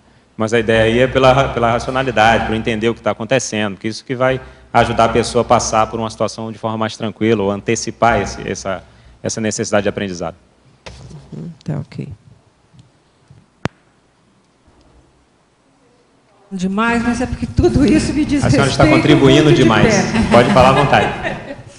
No mês de fevereiro, eu fui diagnosticada com um câncer de vagina. E, quando eu fui ao oncologista, perguntei para ela qual seria o prognóstico. E ela me disse, a cura é muito possível, porque é um câncer que não é dos mais agressivos e no estágio em que está, ele pode ser tratado. Tudo bem. E quando eu fui consultar a radioterapeuta, eu levei para ela essas coisas que a gente leva, os exames e tal, e eu falei com ela, e olha, você pode estar muito tranquila a meu respeito, porque eu não tenho medo de morrer. E ela falou, ai, que alívio, porque o paciente que saiu daqui antes de você entrar, como diagnóstico, eu não sei como é que estaria a situação dele, mas era câncer, com certeza, falou para mim assim, ai, doutora, a senhora não me deixa morrer não, tá? E numa angústia enorme, achando que ela teria o poder de não deixá-lo morrer. E quando chega um paciente e fala assim, ó, faz o que você puder e estamos conversados, né? Isso também influi muito, eu acho, né, na atitude do médico e na tranquilidade. E todos os que me trataram, tanto na quimioterapia como na rádio, eu sempre falei, estejam tranquilos, porque eu não tenho medo da dor, nem tenho medo de morrer. E parece aí que o médico até já tem já fica mais relax também, né? Mas por que eles ficavam assim? Porque a senhora assistia eles antes, deixava todo mundo bem, limpava todo mundo, ficava todo mundo tranquilo, aí ficava fácil. A gente está esperando um curso para explicar esses detalhes assim, e ajudar um monte de gente aqui na Conscienciologia também. Leonardo. Aqui. Aqui na tua frente. Pode falar. Na página 2, na segunda linha, você poderia falar um pouquinho, por favor, da meritocracia associada à projeção antifinal e à projeção do adeus? Sim. É comum muitas pessoas que estão no processo de dessoma, e tem muitos relatos em muitos livros, elas terem projeções antes. Tanto para elas próprias entenderem que existe um extrafísico, elas encontram pessoas e elas voltam e falam, minha mãe veio me buscar e eu preciso ir embora. Isso ajuda tanto ela, nesse processo de lucidez pós-dessoma, quanto ajuda a pessoa que está no intrafísico. Por mais que muitas das vezes elas acham que a pessoa está delirando, que é bem comum, as pessoas estão delirando, está vendo pessoas que já morreram. Então, muitas das vezes não é delírio, algumas vezes até pode ser. Mas na maioria das vezes eu acho que não é delírio. Então essas projeções, tanto antifinal como do adeus, é tanto para ajudar a pessoa que está em processo de dessoma, como o familiar, ou amigo, ou conhecido, que ela vai lá e numa projeção e vai dar um tchau para a pessoa entender que ela continua viva pós-morte. É um mérito, isso aí é um mérito. Isso aí, essas projeções, na meu modo de ver, tem um nível de mérito, sim. E na página 3, em paradoxologia, você poderia falar para nós, por favor? Isso aí foi a condição da Bárbara, que eu vi bem isso, né? Então ela era fisicamente mais doente e ela era mais assistente no grupo. Então ela ajudava a mãe, ajudava a filha, ajudava o pai, ajudava todos os familiares, até pelo exemplarismo lidar com a situação que ela estava passando, com maturidade, com lucidez. Como eu falei antes, ela não reclamava daquilo. E ela fazia as coisas. Então as pessoas estavam lá super bem a princípio, né, de saúde física, mas não faziam metade do que ela fazia em relação a concluir coisas, acabativa, o que ela programava de agenda dela para o dia a dia. Então as pessoas ficavam impactadas, né? Como uma pessoa que está numa condição física mais debilitada, mais delicada, ela faz tanta coisa e eu, que estou teoricamente bem de saúde, não tenho essa obstinação toda. Então talvez a questão da morte tenha trazido essa obstinação. Se bem que não é, isso já era um traço dela, talvez tenha tornado essa obstinação mais intensa. Então, eu vejo bem nesse sentido. Então, ela era a consciência fisicamente doente, mas consciencialmente era mais lúcida. Obrigado. né? A primeira delas é com relação à própria Bárbara mesmo, qual foi a doença que ela teve e como levou ela à morte. O processo, esse que você falou que ela estava debilitada. Tem que ler o livro. Comprar um livro. Vou ver. Tô brincando, vou responder, tô brincando. Já vou saber que vou comprar, porque é bem estimulante. E depois na página 4 também, tá? Então, ela descobriu um câncer, foi em 2007, e esse câncer foi por acaso, ela não tinha sentido dor, não sentia nada. Existe uma expectativa assim, que esse câncer começou 7 anos antes, então era um câncer que ela tinha. Nessa época ela era professora de yoga, tinha um corpo muito bem trabalhado, muito bem cuidado. Uma vida super regrada. E uma alimentação muito boa. E ela virou até uma questão para ela também, como que eu fazia tudo e aconteceu isso. Mas deixou de lado os traços emocionais, questões pendentes aí, reconciliações que ela descreve, e que, para o modo dela, foi um dos fatores que gerou essa experiência, que atraiu essa condição do câncer. Ela teve um câncer no rim esquerdo, e quando ela descobriu, exatamente nesse período, em 2007, ele já tinha tomado o rim todo e já tinha espalhado pelo sistema linfático. Então, já tinham várias áreas do corpo comprometidas. O que me chamou a atenção foi que, depois que a gente ficou junto, nesse período eu não estava com ela. Então, depois que a gente ficou junto, ela me falou o seguinte, que os médicos davam previsão de 6 a 8 meses de vida para ela. E a gente teve a oportunidade de conhecer pessoas nessa condição, o mesmo câncer, e todas morreram nesse período, de 6 a 8 meses. E ela ficou viva 3 anos e um pouquinho mais. Nossa. Então, eu acho que isso foi merecimento, foi a questão, uma mini Morex, com o objetivo dela limpar esse processo dela. Então, ela escreve um livro, ela reconcilia com familiares, ela muda a postura dela, ela passa a atuar fisicamente, no intrafísico, de forma mais lúcida, começa a dar exemplos diante daquela vivência e deixa a experiência aí toda marcada para ajudar as pessoas a tentarem para o que importa, porque é importante aqui nesse processo, nesse teatrão que a gente vive aqui. Então, essa foi a minha experiência e foi a questão do câncer nesse sentido. Ok. E aí, na página 4, por favor, ali no item Melim, achei muito interessante os teus 5 itens, achei excepcional. Eu queria que você falasse especificamente mais do item 2, a autoexpressividade. A gente tem você uma acabou questão... de trazer, né, o caso dela, do lado emocional. A gente tem uma questão aqui social, que a maioria das pessoas elas reprimem os sentimentos, principalmente os homens. Os homens são bons nisso. E aí isso dá problema. Isso realmente dá problema. E eu vejo isso na minha experiência dos atendimentos, né, nos relatos de homens e de mulheres. Né? Então, os homens realmente são mais fechados. As mulheres elas falam mais dos sentimentos, elas trocam mais, elas repetem mais. E isso ajuda a elaborar. Claro que esse excesso de repetição indica uma necessidade de reciclagem íntima, tá certo? Mas isso é melhor do que guardar tudo. Isso vai dar repercussão física. Os dois casos vão dar. Mas se você guarda e não expressa aquele sentimento, pior. Porque a tendência é que isso impacte mais fisicamente. Em relação à Bárbara, ela tinha uma certa dificuldade de expressar o sentimento. Principalmente questões vinculadas à família nuclear, uma questão específica até com o pai dela, que ela discorre tudo, explica em detalhes no livro.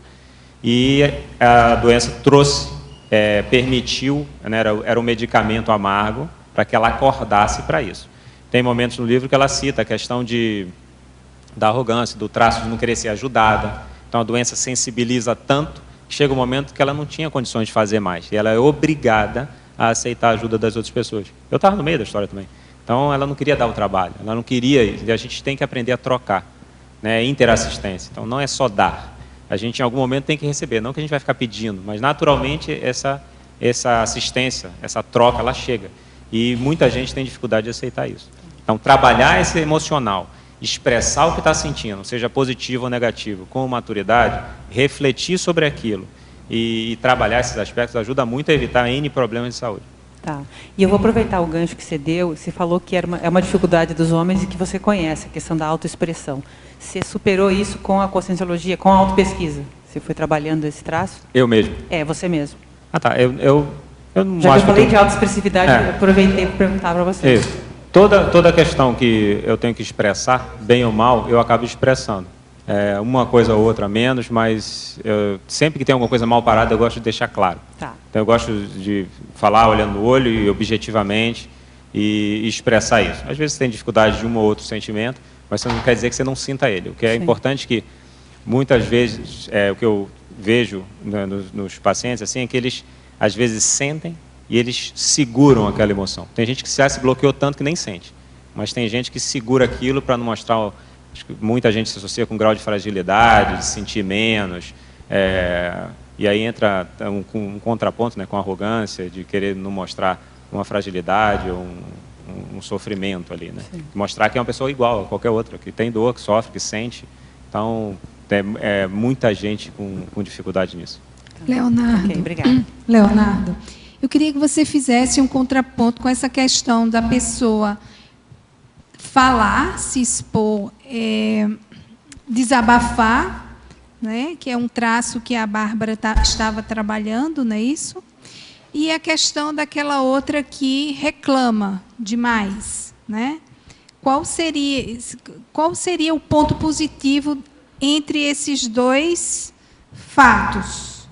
A pessoa que está reclamando ainda, mesmo numa condição de dessoma, ou de uma doença, seja ela simples ou mais grave, ela não entendeu o processo ainda. Então, isso torna o processo, o aprendizado dela mais difícil.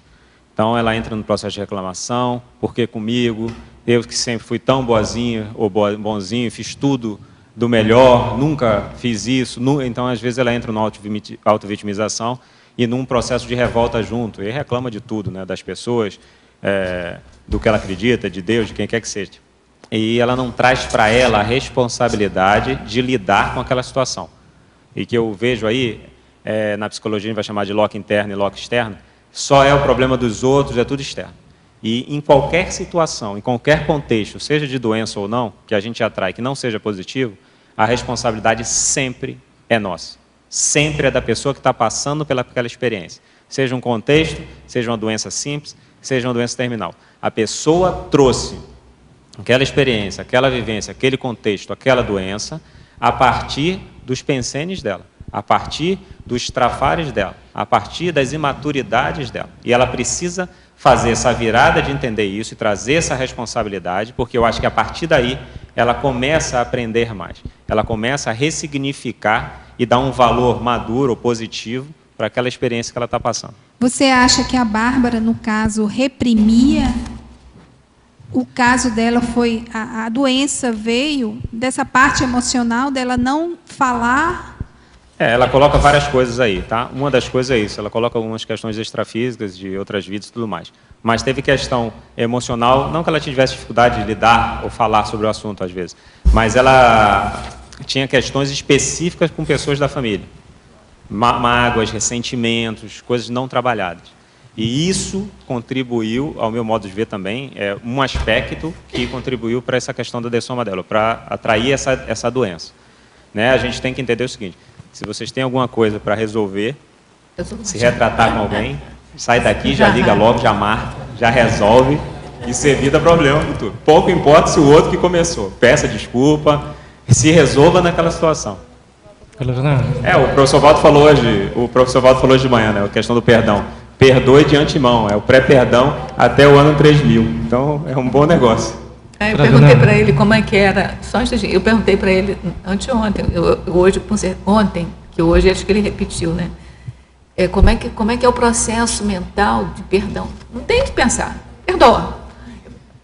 Não tem que pensar, perdoa, é auto-absolutismo. Perdoa e pronto. Não tem que raciocinar, não tem que entender nada, tem que perdoar. Vamos nessa. Desculpa. Só para eu complementar uma coisa, às vezes a pessoa, ela entende que está com ressentimento ou com a mágoa é negativo, mas vem aquele emocional, ela não consegue dar um valor para aquele emocional. Faça todas, eu diria o seguinte, todas as ações práticas para lidar com aquela situação melhor, se reconciliar, atuar, mesmo que tenha um desconforto íntimo. Isso naturalmente vai chegar. Existe um gap entre a compreensão e o emocional. E esse gap, quanto mais você repete consciencialmente, o discernimento ali de entender aquilo, e você vai ressignificando cada vez mais, autopesquisa, leitura, você vai começando a dar um significado melhor para aquele emocional. Isso demora algum tempo. Claro que essa demora vai ser proporcional ao nível de holomaturidade da consciência, né, o grau de compreensão evolutiva que ela tem. Quanto mais compreensão, mais isso é próximo. Okay? Leonardo Sidney aqui. Aparentemente, pela história da Bárbara, ela foi uma completista, né? E a doença, de uma forma um pouco drástica, foi um seguro Proexis também, né? O que eu fico me perguntando é se ela, na biografia dela, né, ela teve algum outro impacto menor que ela desconsiderou e que poderia ter, talvez, evitado ou não um impacto tão grande como uma doença terminal. Isso até talvez com uma medida de profilaxia para nós mesmos, né? Porque eu também, por exemplo, sou um cara que só funciona à base do impacto, né? Mas eu estou tentando mudar isso. Eu queria ver se você também tem uma referência na história dela que possa ajudar a gente um pouco mais. Dentro da minha experiência, até na área de saúde, o que eu vejo é que os sinais começam a aparecer antes. Os sinais energéticos aparecem. Se a gente começar a dar atenção aos fatos, é que a gente não faz isso. Do dia a dia, as situações, conversas, trocas, as sensações que a pessoa tem, isso tudo vão ser sinais. Mas, assim, um sinal mais expressivo que eu vejo na questão da Bárbara, que ela mesmo coloca no livro depois, é que ela teve a oportunidade de dar uma virada nesse processo dela, quando ela acessou a informação da Conscienciologia antes, ela escreve mais ou menos assim, e ela abriu mão para estar na condição, me envolvendo na questão do trabalho dela, intrafísico.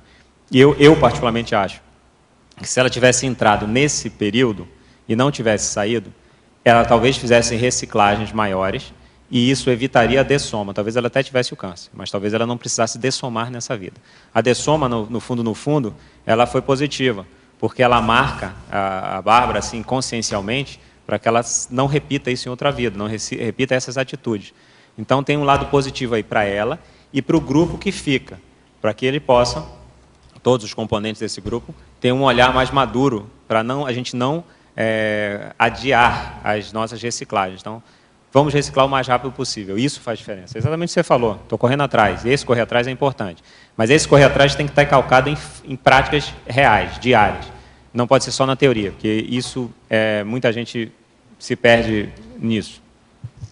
Ao professor Leonardo, esta semana vi em uma revista de filosofia uma frase do filósofo Heidegger que diz: o despreparo para a morte atrapalha a existência, mas só o fato de morrer traz a possibilidade de vida autêntica. Gostaria que, se possível, o professor pudesse fazer um comentário a respeito. Eu também concordo que a possibilidade de morrer ela faz a gente ficar mais autêntico. Então, as pessoas têm, às vezes, questões com autoimagem, se portam de determinadas formas e dão valores a questões e a contextos intrafísicos, que quando ela está no processo de morrer, ela pouco importa se a pessoa está pensando A, B, C, e isso ultrapassa essa limitação, não só na questão de autoimagem ou qualquer questão emocional, a pessoa começa a se expor de determinada forma, tem gente que dá uma virada e passa a ser até grosseiro e fala tudo na cara do outro e tudo mais, mas a pessoa começa a se permitir, a doença, né, a possibilidade de morrer, permite a pessoa, autoriza ela, a pessoa se sente autorizada a colocar para fora tudo, a não guardar mais nada. E é uma coisa que ela tinha que ter feito antes. Claro que não é a gente vou falar todas as verdades, doa quem doer. Isso não é maduro. Mas é melhor que a pessoa fale do que ela cale. E com o tempo ela vai amadurecendo, ela fala sempre as coisas dentro do que é melhor para o outro. Não é mais para ela, mas ela está bem resolvida com aquilo. Então, essa possibilidade de morrer autoriza a pessoa a atuar mais livremente. Ela se liberta desse olhar ou dessa pressão intrafísica aí, de comportamento, de você tem que atuar de determinada forma. Patologia, página 1, segunda linha. Poderia relatar as aplicações consciencioterápicas? Desculpa, eu não entendi. Patologia, página 1, segunda linha. Poderia relatar as aplicações consciencioterápicas? As aplicações consciencioterápicas são aquelas fases, né, de autodiagnóstico, autoenfrentamento, autossuperação e reciclagem. Está no livro também. E ela fala como ela utilizou esse processo para ela. Então, ela fala da técnica, eu botei aqui no verbete também, do diário autobiográfico, é uma técnica consciencioterápica, que você faz o quê? Todos os desconfortos que você tem, todas as suas experiências, todos os seus contextos, você coloca num diário.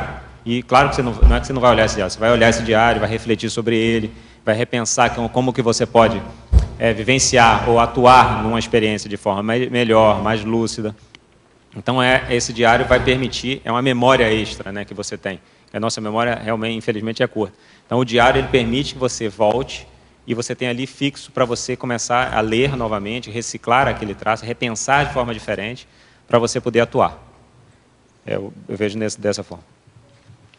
Tem uma uma pergunta aqui que você já respondeu, mas eu acho que você podia retomar, porque já passou bastante tempo, então faz uma síntese, né? Ainda na fatologia, na 4ª linha, gostaria que relatasse a necessidade de atualização da fotografia multiexistencial. 3 vezes essa pergunta veio, ela pegou. Vamos falar de novo.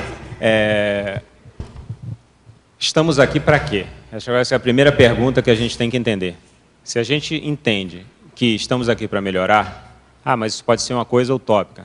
Então vou dar alguns fatos. Exemplo, se tem alguma pessoa que tem uma atuação melhor do que a nossa, a gente pode chegar naquela condição. Como a gente vê pessoas também que têm condições piores de manifestação de comportamento. Então a gente pode ver que tem um nível de uma hierarquia, melhor dizendo, de maturidade. Se a gente consegue enxergar isso no intrafísico, é que extrafisicamente também existe isso. Então, estamos aqui para evoluir. A partir desses fatos, eu posso chegar à conclusão que o nosso foco aqui fundamental é evoluir. E todo mundo aqui presente, os tertulianos e os familiares, as pessoas, querendo ou não, elas podem se melhorar ao longo da vida. Então, a maioria das pessoas, elas mudam alguns traços ao longo da vida. Então, antes desse traço, a pessoa tem uma fotografia multiexistencial, depois que ela supera aquele traço, ela tem outro. Então, essa questão de atualizar essa fotografia faça o máximo de reciclagem possível no menor tempo que a pessoa tem para mexer naquilo. Invista o máximo na autopesquisa. Isso dá um bem-estar em contrapartida quando a gente supera um traço, quando a gente vai vendo que a gente está amadurecendo um aspecto que a gente não tinha, ou que a gente tinha uma quantificação menor, né, uma imaturidade maior, e você vai limpando aquilo, isso você vai sentindo, vai aumentando sua autoconfiança, vai aumentando sua tranquilidade em relação a determinados eventos, isso vai amadurecendo a pessoa. E ela vai modificando essa foto dela. Então, o que eu desejaria para todo mundo e para mim mesmo é o quê? Muitas fotografias ou muitas atualizações multiexistenciais, para que a gente, a cada dia, a cada semana, a gente supere, a gente tenha uma nova foto, para a gente estar mostrando multiexistencialmente, né? Poderia falar qual será o tema prioritário da sua primeira GESCOM? Aí depois você vai tirar uma outra fotografia sua. Primeiro vai ter que fazer a GESCOM. Eu diria que o tema básico aí vai ser sobre interassistência. Ainda não sei como é que vai ser isso direitinho, mas já tenho algumas ideias e vou investir nisso. Mas esse é surpresa. Quando chegar a hora... O primeiro verbete foi sobre isso. Tem vários verbetes que vão estar sempre mapeando essa questão da saúde, da interassistência. Eu acho que deve ser por aí, né? Eu estou supondo que seja nesse sentido. Leonardo, aqui na fatologia, 2 perguntas. A primeira aqui na linha... Deixa eu ver, 3, 4, 5, 6, 7, 8. Na linha 9, o processo de terminalidade com dignidade. E depois, na linha seguinte, o momento do desenlace das conexões energéticas. Pela sua experiência, assim, como que foram esses 2 momentos, assim, da terminalidade com dignidade e depois do desenlace das conexões energéticas? Os 2 estão bem conectados aí, né? Se a pessoa tem esse processo de vivenciar isso, dela aceitar a morte, dela entender a morte de uma forma mais lúcida, isso naturalmente já vai dar dignidade a ela. E aí entra o grupo, né, que a gente estava falando antes, a dessoma em casa, a qualidade do momento da dessoma, que vai estar sendo premiado, vamos dizer assim, com o grau de lucidez que a pessoa vai ter logo em seguida da dessoma, ou quanto tempo ela vai ter para ficar lúcida, ou para passar pela segunda dessoma. Quanto mais, o que eu vejo aí mais importante quanto mais a pessoa entende esse processo, quanto mais ela entende do extrafísico, quanto mais ela entende de energia, quanto mais ela entende de projetabilidade lúcida, ou ela vivencia isso, não só entender, mas vivenciar essas experiências, melhor para ela morrer com dignidade, melhor para ela passar por esse processo de dessoma com dignidade.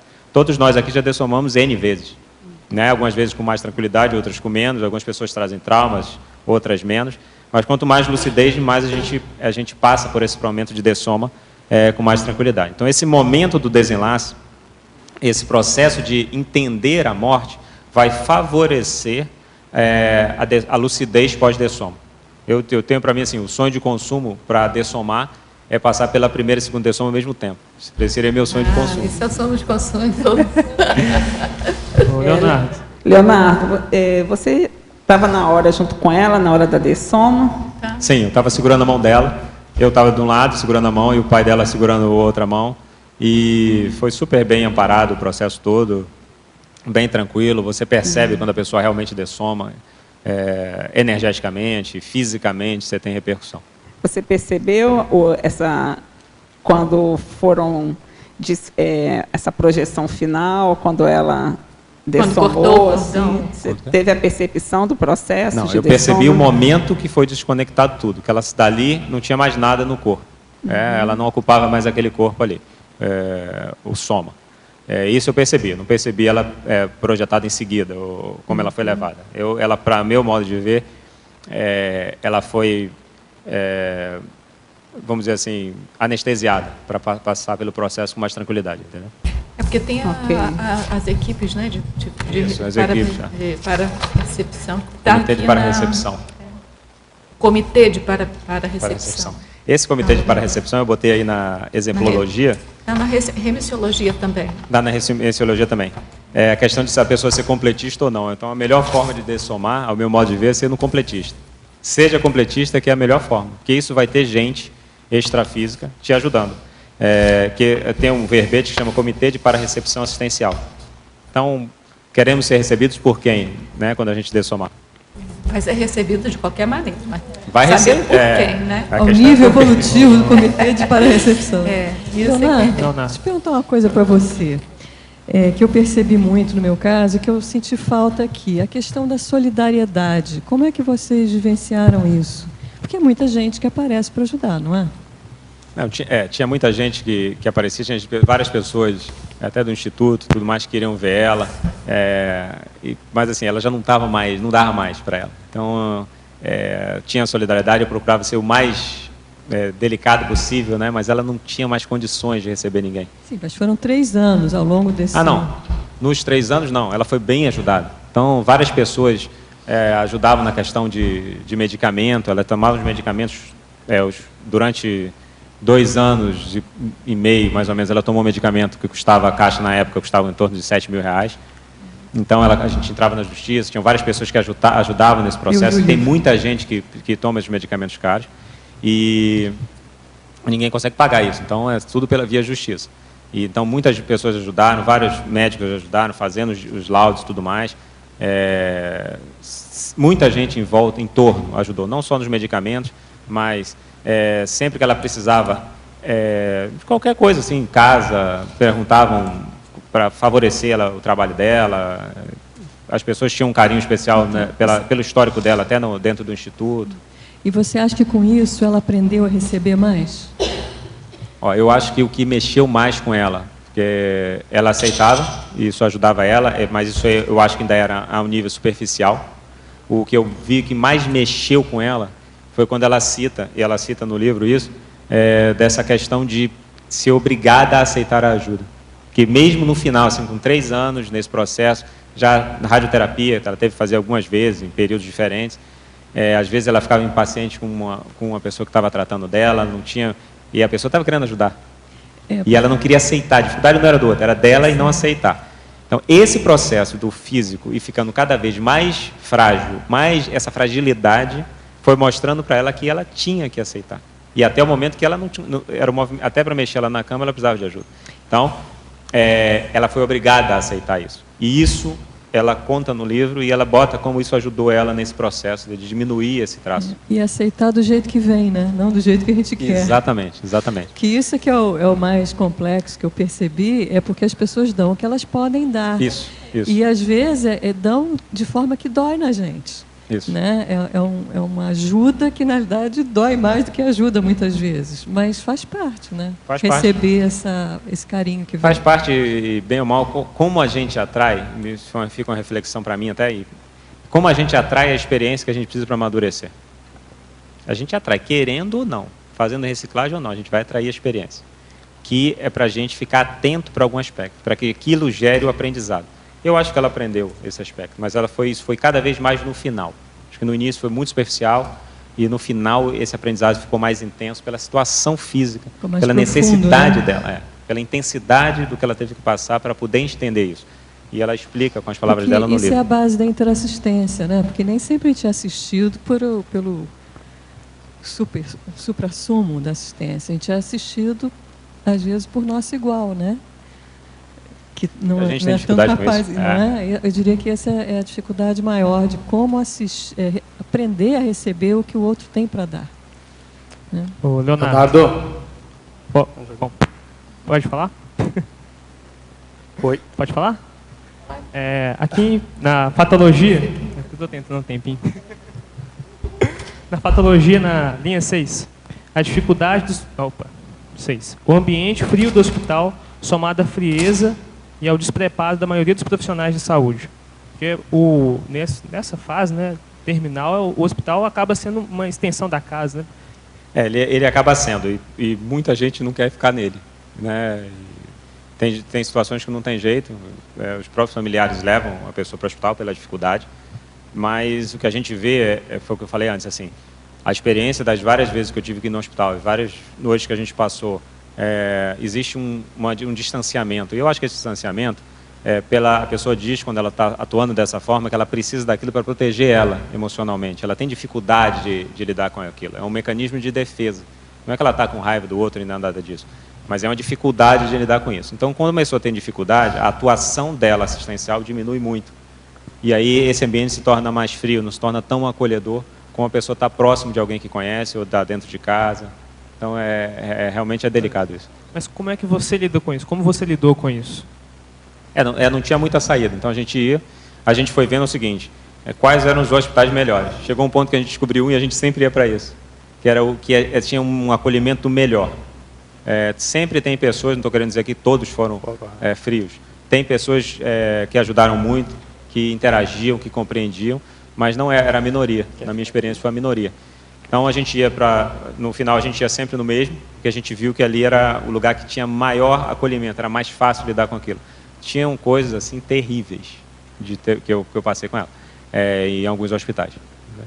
É bem delicado e eu vejo com a dificuldade das pessoas em lidar com isso, porque ela está sensibilizada com a pessoa que está lá na emergência, ou no quarto, ou numa situação mais delicada, e você quer resolver, às vezes também se sente impotente, porque você não pode chegar lá e dar um show. Isso vai atrapalhar energeticamente. Pelo contrário, você tem que desassediar o processo. Então, você é obrigado a mudar a postura, você é ser exigido de outra forma. Só que isso é o que a gente vê nas emergências, que não é o que acontece. Muita gente fica nervosa, fica revoltada, briga e tudo mais. Gostaria que tu falasse a respeito do livro, processo assistencial do livro, né, que a gente vê assim que ele vai ser para todo mundo, para quem é da Conscienciologia, para quem não é e tal. E também se teve alguma... Qual foi a relação do livro com a Proexis dela, ou da tua Proexis, ou dos dois? Eu acho que o livro tem tudo a ver com a Proexis dela. E ela precisava ter escrito isso, talvez não precisasse dessomar, se ela tivesse reciclado algumas coisas, mas dentro do contexto foi o melhor para todos, né? Por mais que tenha sido dura a experiência, é uma experiência que traz aprendizado. Então, ela deixa o livro e eu acabei ficando com a responsabilidade, ela me pediu isso, de eu estar tocando as devolutivas, né, com a Editares. E apareceram várias situações que foram me exigindo, né, foram me colocando mais e cada vez mais dentro da Proexis. Então, foi aumentando o meu foco para o que é importante. Logo dos dias seguintes da dessoma dela, eu ficava pensando assim, o que é importante nessa vida aqui? O que é importa realmente? E aí você começa a ter um foco mais onde você quer estar, entende? Bem isso. Queria convidar todos vocês para hoje à noite, às 19 horas, lá no discernimento para o lançamento do livro da Bárbara Ceuto. Bem? A gente conta com a presença de todos vocês lá. Posso falar? Eu queria só agradecer a participação de todo mundo, as várias pessoas deram depoimentos pessoais, isso realmente contribui nesse processo todo, dessa troca que a gente teve aqui. E reforçar esse convite, né? O livro da Bárbara, vou botar aqui assim, né? Tá com a capa dela, essa é a foto dela realmente. E eu acho que vai ajudar um monte de gente, como ele falou, tanto da parte da Conscienciologia, porque ela pode dar um foco muito grande, mas está com a linguagem bem fácil de ler e de entendimento. E eu acho que isso vai poder ajudar muitas pessoas em torno que estão passando por essa experiência. Obrigado aí ao pessoal da enciclopédia, que me ajudou nesse processo de acelerar, né, para poder apresentar. Como você falou, todos nós precisamos de ler, independente de qualquer coisa, porque todos nós somos terminais, né? Com toda Bom, gente, a gente agradece a presença de todos. Antes de agradecer a presença de vocês, eu quero parabenizar o verbetógrafo pela coragem de expor esse tema, pela importância que ele tem para todos nós, né? E agradecer também a todos vocês presentes pela discussão. Eu acho que vocês contribuíram bastante com as experiências pessoais de vocês. A gente, então, espera vocês nas próximas tertúlias para incrementarem também os outros temas das próximas tertúlias. Nós agradecemos a todos os teletertulianos pela participação, pela audição e pelo envio de perguntas, e contamos também com todos vocês para incrementar aí as próximas tertúlias. E passamos, então, para os nossos comerciais. Não tem comercial.